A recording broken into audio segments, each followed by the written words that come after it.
ಕೇಂದ್ರ ಸರ್ಕಾರದ ಬಜೆಟ್ ಇವತ್ತು ಮಂಡನೆ ಆಗಿದೆ. ಸನ್ಮಾನ್ಯ ಪ್ರಧಾನಮಂತ್ರಿ ನರೇಂದ್ರ ಮೋದಿಜಿ ಅವರ ನೇತೃತ್ವದಲ್ಲಿ ಆರ್ಥಿಕ ಸಚಿವರಾದ ನಿರ್ಮಲಾ ಸೀತಾರಾಮನ್ ಇವತ್ತಿನ ಬಜೆಟ್ ಮಂಡನೆ ಮಾಡಿದ್ದಾರೆ. ಅತ್ಯಂತ ಸ್ವಾಗತಾರ್ಹವಾದಂಥ ಬಜೆಟ್, ಭಾಳ ಪ್ರೋಗ್ರೆಸಿವ್ ಬಜೆಟ್. ಬಹುಶಃ ಭಾಳ ದಿವಸದ ನಿರೀಕ್ಷೆಯನ್ನು ಮಾಡ್ಕೊಂಡಿದ್ರು ಭಾರತ ದೇಶದ ಜನತೆ, ಕೃಷಿಕರು, ಉದ್ಯಮೆದಾರರು ಮತ್ತು ಸಾಮಾನ್ಯ ಜನ. ಅವ್ರ ನಿರೀಕ್ಷೆ ತಕ್ಕಂತೆ ಇವತ್ತು ಬಜೆಟ್ನ ಕ್ರಮಗಳು ಮತ್ತು ಬಜೆಟ್ಟು ಮಂಡನೆ ಆಗಿದೆ ಅಂತೇಳಿ ನಾನು ಹೇಳ್ತಾ ಇದ್ದೇನೆ. ಭಾಳ ಮುಖ್ಯವಾಗಿ ಭಾಳ ವರ್ಷದಿಂದ ಬೇಡಿಕೆ ಇತ್ತು ಮಧ್ಯಮ ವರ್ಗದ ಜನರು.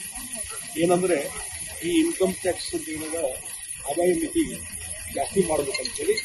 ಬಹುಶಃ ಇವತ್ತು ಯಾರೂ ನಂಬಿರ್ಲಿಕ್ಕಿಲ್ಲ. ಇವತ್ತು 12 ಲಕ್ಷದವರೆಗೆ ಈ ಒಂದು ಆದಾಯ ಇದ್ದಂಥವ್ರ ಒಂದು ಸಂಪೂರ್ಣವಾದಂಥ ಇನ್ಕಮ್ ಟ್ಯಾಕ್ಸ್ ಅದು ವಿನಾಯಿತಿ ಕೊಟ್ಟಿದ್ದು ಭಾಳ ಒಂದು ದೊಡ್ಡದಾದಂಥ ಒಂದು ಕೆಲಸ. ಅದರಿಂದ ಭಾಳ ದೊಡ್ಡ ಪ್ರಮಾಣದಲ್ಲಿ ಮಧ್ಯಮ ವರ್ಗದವರಿಗೆ ಅನುಕೂಲ ಆಗಿದೆ. ಅದರಲ್ಲಿ ಸರ್ಕಾರಿ ನೌಕರದಲ್ಲಿ ಇದ್ದಂಥವರು ಅವರ ಆದಾಯ ಇರ್ಬೋದು, ಅವರು ಹಿಡ್ಕೊಂಡು ಮಧ್ಯಮ ವರ್ಗದ ಜನರಿಗೆ ದೊಡ್ಡ ಪ್ರಮಾಣದ ಆದಾಯ ಅವರಿಂದ ಬೆನಿಫಿಟ್ ಆಗಿದೆ ಅನ್ನುವಂಥ ಮಾತನ್ನು ಹೇಳ್ತೀನಿ. ಮತ್ತು ಮುಂದೆ ಲಿಮಿಟೇಷನ್ ಏನಿದೆ 30% ಇವೆಲ್ಲ 25 ಲಕ್ಷವರೆಗೂ ಸಿಗುತ್ತೆ. 30% ಟ್ಯಾಕ್ಸ್ ಕಡಿಮೆ ಮಾಡಿರುವಂಥದ್ದು ಅದು ಸಹಿತ ಭಾಳ ದೊಡ್ಡ ಪ್ರಮಾಣದ ಬೆನಿಫಿಟ್ ಆಗ್ತದೆ. ಹೀಗಾಗಿ ಒಂದು ದೊಡ್ಡ ರಿಲೀಫ್ ಇವತ್ತು ಮೋದಿಜಿಯವರು ಈ ದೇಶಕ್ಕೆ ಮಧ್ಯಮ ವರ್ಗದವರು ಕೊಟ್ಟಿದ್ದಾರೆ. ಅವರಿಗೆ ನಾನು ಅಭಿನಂದನೆಯನ್ನು ಸಲ್ಲಿಸ್ತೇನೆ. ಇದರ ಜೊತೆಗೆ ನಮ್ಮ ಪ್ರಯಾರಿಟೀಸ್ ಏನಿದಾವೆ ಅನ್ನುವಂಥ ಹಿನ್ನೆಲೆ ಇಟ್ಕೊಂಡು ಇವತ್ತು ಕೃಷಿ ಇಲಾಖೆಗೆ ಸಂಬಂಧಪಟ್ಟ, ಕೃಷಿಗೆ ಸಂಬಂಧಪಟ್ಟಂತೆ ರೈತರಿಗೆ ಅನುಕೂಲ ಆಗುವ ದೃಷ್ಟಿಯಿಂದ ಭಾಳ ಏನು ಇಲ್ಲಿವರೆಗಿರುವಂಥ ಸ್ಕೀಮ್ಗಳನ್ನು ಮುಂದುವರಿಸಿದ್ದಾರೆ.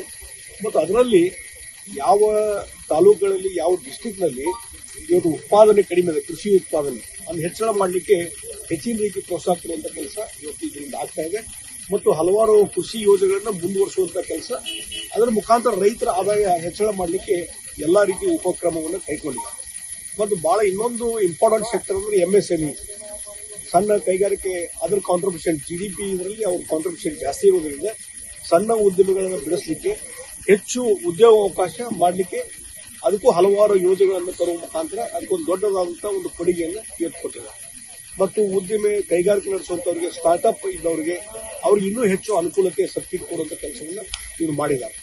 ಇದರ ಜೊತೆಗೆ ಮೋದಿಜಿಯವರು ಪ್ರಧಾನಮಂತ್ರಿ ಆದಮೇಲೆ ಭಾಳ ಮುಖ್ಯವಾಗಿ ಅವರ ಒಂದು ಭಾಳ ಒಂದು ಪ್ರೆಸ್ಟೀಜಿಯಸ್ ಏನೊಂದು ಉಡಾನ ಯೋಜನೆ ಇತ್ತು ಅದನ್ನು ಜಾರಿಗೆ ತರುವಂಥದ್ದು. ನಾನು ಇತ್ತೀಚೆಗೆ ನನಗೆ ಒಂದು ನೆನಪು ಬರ್ತದೆ. ಇತ್ತೀಚೆಗೆ ಸನ್ಮಾನ್ಯ ಮೋದಿಜಿಯವ್ರನ್ನ ಭೇಟಿಯಾದಾಗ ಅವರು ಚರ್ಚೆಯ ಸಂದರ್ಭದಲ್ಲಿ ನಾನು ಹೇಳಿದೆ, ಉಡಾನ್ ಯೋಜನೆ ಅತ್ಯಂತ ಪಾಪ್ಯುಲರ್ ಯೋಜನೆ. ಅದರಿಂದ ಟೈರ್ 2 ಸಿಟಿಗೆ ಅಲ್ಲಿ ಏರ್ ಕನೆಕ್ಟಿವಿಟಿ ಹೆಚ್ಚು ಅನುಕೂಲ ಆಗಿದೆ ಅನ್ನುವಂಥದ್ದು ನಾವು ಗಮನಕ್ಕೆ ತಗೊಂಡ್ಬಂದಿದ್ದೀವಿ. ಅಷ್ಟೇ ಅಲ್ಲ, ಆ ಪೀರಿಯಡ್ ಅನ್ನು ನೀವು ಹೆಚ್ಚಳ ಮಾಡಬೇಕು ಅನ್ನುವಂಥ ರಿಕ್ವೆಸ್ಟ್ ಮಾಡಿದೆ. ಯಾಕಂದ್ರೆ 3 ವರ್ಷದ ಪೀರಿಯಡ್ ಆದ್ಮೇಲೆ ಆ ಏರ್ಲೈನ್ಸ್ ಅವರು ಬೇರೆ ಸಿಟಿಗೆ ಅವ್ರು ಶಿಫ್ಟ್ ಆಗ್ತಾರೆ. ಆ ಹಿನ್ನೆಲೆಯಲ್ಲಿ ಆ ಪೀರಿಯಡ್ ಹೆಚ್ಚು ಅವಾಗ ಅವರು ಓಪನ್ ಹೇಳಿದ್ರು, ಇಲ್ಲ ಅದ್ರ ಬಗ್ಗೆ ನಾವು ಬಹಳಷ್ಟು ಗಂಭೀರವಾಗಿ ಚಿಂತನೆ ಮಾಡ್ತಾ ಇದ್ದೇವೆ ಅನ್ನುವಂಥ ಮಾತನ್ನು ಹೇಳಿದ್ರು. ಇವತ್ತು ಬಜೆಟ್ನಲ್ಲಿ ಅದು ಪೀರಿಯಡ್ ಜಾಸ್ತಿ ಮಾಡಿದ್ದು ಮತ್ತು ಉಡಾನ್ ಯೋಜನೆಯನ್ನ ಸ್ಕೀಮನ್ನು ವಿಸ್ತರಣೆ ಮಾಡಿದ್ದು ಕೇಳಿ ಬಹಳ ಸಂತೋಷ ಆಗಿದೆ. ಇದರಿಂದ ಟೈರ್ 2 ಸಿಟಿ ಎಲ್ಲಿವರೆಗೆ ಯಾವ ಟೈರ್ 2 ಸಿಟಿಗೆ ಏರ್ ಕನೆಕ್ಟಿವಿಟಿ ಇರುವುದಿಲ್ಲೋ ಅಲ್ಲಿವರೆಗೆ ಡೆವಲಪ್ ಆಗುದಿಲ್ಲ.